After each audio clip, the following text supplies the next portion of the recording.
electric cars is a growing industry. We're consuming less fossil fuels, less coal fuel. We're potentially, if we have solar on our house, we're potentially charging our cars for free. But it's changing the economic supply and demand of electric. And we're seeing charging stations that think that, oh, we're going to charge, we're going to give charging for free or for a small price, suddenly go bankrupt because they went for these incredibly high surcharges. It's getting complicated. What is happening? Share with us a little bit about what's happening when it comes to electric cars. How's that impacting the ecosystem? Is there a future here? What are the problems that we have to overcome?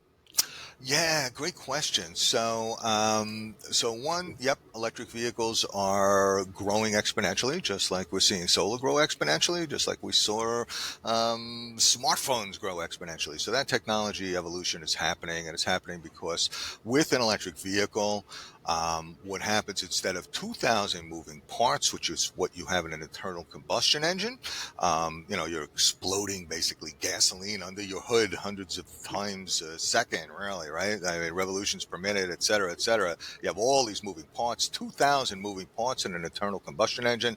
In an electric vehicle, you have about 20. So dramatically less parts and pieces. The cost of the batteries were high. Those are coming down dramatically now too. So what we're seeing is that electric vehicles are becoming a very cost competitive to traditional fossil fuel vehicles. And with the incentives that are out there, in almost all cases, you can have a comparable electric vehicle in capital cost to a comparable internal combustion engine. So first, on a capital basis, we're seeing a reduction in cost as battery prices come down, as people start realizing that, hey, I don't have a transmission fluid, I don't have oil, I don't have to change my oil, I have less moving parts, I have less maintenance issues. So on a capital basis and on an operating basis, we have electric vehicles that are taking off. In addition, anywhere you are in the country, electricity per mile with an electric vehicle is dramatically cheaper than running a gasoline or a diesel powered vehicle.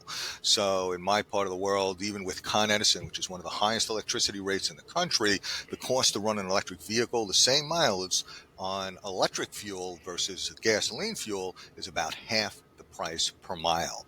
So you have, in some cases, 80% reduction by moving per mile with electric versus gasoline.